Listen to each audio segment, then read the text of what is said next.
নমস্কার বন্ধুরা, ঘরোয়া রান্না বাই চৈতালিতে সবাইকে স্বাগত। আজকে আমি দুর্দান্ত স্বাদের একটা রেসিপি নিয়ে এসেছি, যেটা রুটি, লুচি, পরোটার সাথে অসাধারণ লাগে। এই রেসিপিটার জন্য লাগবে আমার একটা বেগুন, আর আমি একটা বেগুনের জন্য দুটো ডিম নিয়েছি। ডিমগুলো সরিয়ে নিয়ে বেগুনটা ফার্স্টে আমি ডুমু ডুমু করে কেটে নেব।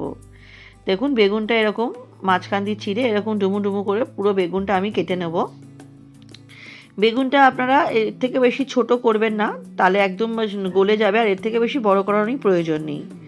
আর বেগুনটা আমার কাটা হয়ে গেছে, আর একটা বাটির মধ্যে দুটো ডিম দেখুন আমি কিন্তু ফেটিয়ে নিয়েছি। এবারে আমি একটা বাটির মধ্যে জল নিয়ে অল্প একটু নুন দিয়ে বেগুনগুলো কিছুক্ষণ আমি চুবিয়ে রাখবো।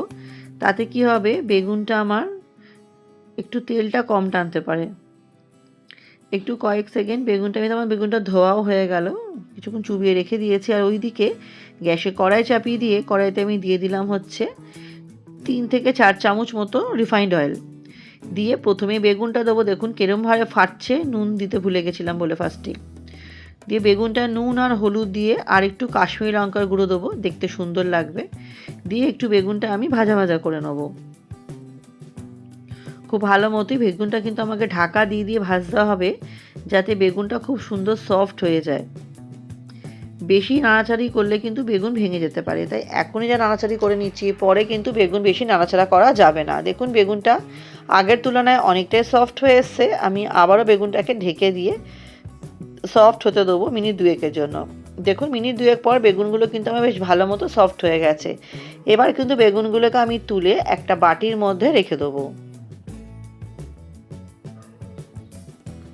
পুরো বেগুনটাই কিন্তু আমি এবার তুলে নেব। আর এদিকে কড়াইতে আরেকটু তেল দিয়ে দিয়েছি, তার মধ্যে ডিমটা দিয়ে আমাকে একটু ডিমটা ভেজে নিতে হবে। একদম স্ক্রাম্বল এগের মতো ঝুরি ঝুরি হবে না, বেগুনের এই ডিমের পিসগুলো একটু বড় বড় রাখতে হবে। একদম ঝুরি ঝুরি হয়ে গেলে কিন্তু ভালো লাগে না। তাই আমি ডিমটা দিয়ে খুন্তির সাহায্যে খুব আলতো আলতো করে নেড়ে নেবো। একটু নুন দিয়ে দিলাম, আলতো আলতো করে নেড়ে নিয়ে আমি কিন্তু একটা স্ক্রাম্বল এগ বানিয়ে নেবো, কিন্তু সাইজটা বড় থাকবে। একটা অনুরোধ করবো, ভিডিওটি স্কিপ করবেন না। স্কিপ করলে কিন্তু এই দুর্দান্ত রেসিপিটা পুরো মিস হয়ে যাবে। দেখুন আমি অল্প একটু গোলমরিচও দিয়ে দিলাম, যাতে ডিমটা খেতে দুর্দান্ত হয়। এরকম আলতো আলতো করে খুন্তি দিয়ে আমাকে ডিমটা একটু নাড়াচাড়া করতে হবে, করে স্ক্রাম্বল এগটা করতে হবে। বন্ধুরা একটা অনুরোধ করবো, ভিডিওটা একটা লাইক দিয়ে দেখা শুরু করবেন, এবং ভিডিওটা অবশ্যই শেষ অবধি দেখার অনুরোধ থাকলো। আমাকে ডিমটা একটু খুন্তি দিয়ে ভালো মতো করে নাড়াচাড়া করে ডিমটা আমি ভাজা ভাজা করে নিচ্ছি। ডিমটা ভাজা ভাজা করে আমি ফিরে আসি, একটু খুন্তি দিয়ে এরকম করে নেবো, যাতে ডিমে যে কাঁচা অংশগুলো আছে সেগুলো যাতে খুব ভালো মতো ভাজা ভাজা হয়ে যায়।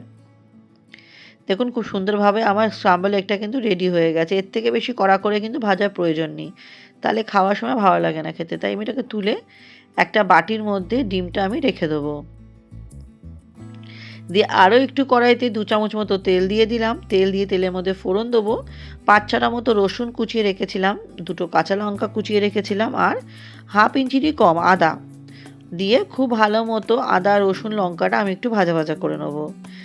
ভাজা ভাজা করে নিতে হবে, দেখবেন একটা খুব সুন্দর গন্ধ আসবে, আর কাঁচা গন্ধটাও কিন্তু চলে যাবে। এরপরে আমি দিয়ে দেবো হচ্ছে পেঁয়াজ। একটা বড় সাইজের পেঁয়াজ আমি লম্বা লম্বা করে কেটে রেখেছিলাম, সেই পেঁয়াজটা দিয়ে দিলাম। পেঁয়াজটা দিয়ে কিন্তু অল্প একটু নুন দিয়ে পেঁয়াজটা আমাকে ভাজা ভাজা করতে হবে। বেশি পোড়া পোড়া ভাজা করব না, হালকা একটু কালার চলে আসলেই হয়ে যাবে। তাই জন্য পেঁয়াজটাকে আমাকে একটু সময় নিয়ে ভাজা ভাজা করে নিতে হবে। এই রেসিপিটা বন্ধুরা এত তাড়াতাড়ি রেডি হয়ে যায়, খুব বেশি হলে 10 মিনিট কি 15 মিনিট। যেহেতু বেগুন নরম সবজি, খুব তাড়াতাড়ি নরম হয়ে যায়।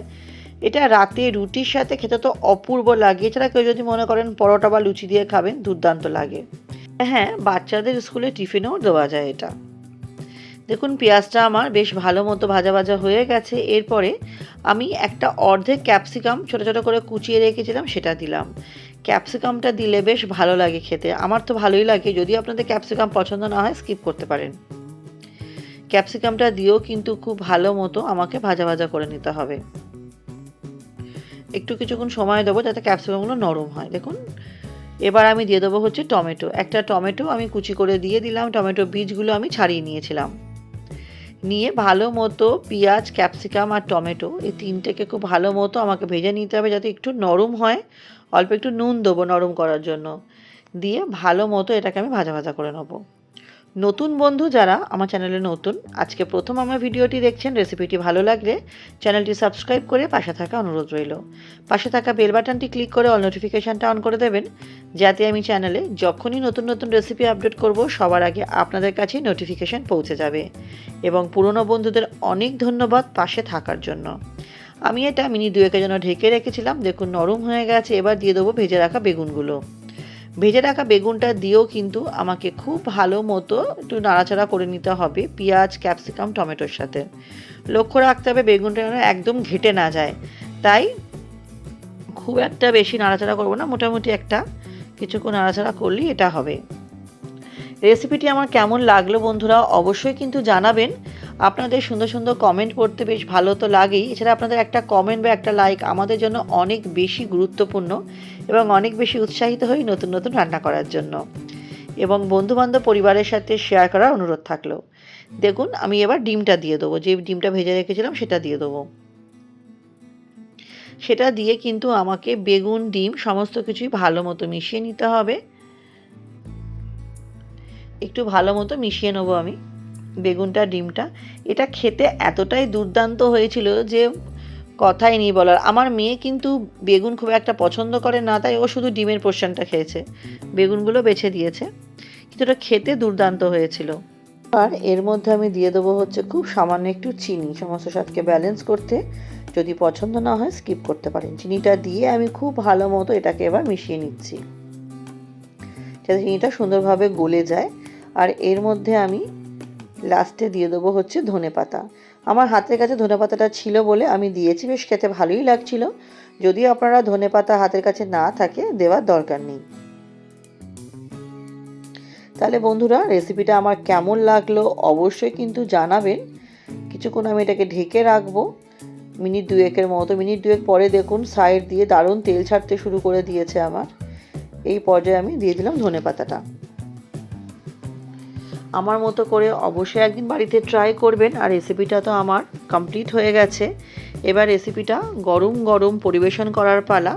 এটা আমি রাতের বেলায় বানিয়েছিলাম রুটির সাথে খাওয়ার জন্য, এতটাই দুর্দান্ত হয়েছিল খেতে। এবার ঘরে যদি বেগুন আসে কখনো আর ডিম থাকলে এই রেসিপিটা বানাতেই মন চাইবে কিন্তু। দেখুন দেখতেও কিন্তু বেশ সুন্দর লাগছে। তাহলে আপনাদের কমেন্টের অপেক্ষায় থাকবো। কেমন লাগলো অবশ্যই জানাবেন। আজকের মতো আমি ভিডিওটা এখানেই শেষ করছি। আমার তো রেসিপিটা কমপ্লিট হয়ে গেছে। নেক্সট দিন আবার হাজির হয়ে যাব নতুন কোনো রান্নার সাথে। সবাই খুব ভালো থাকবেন, সুস্থ থাকবেন।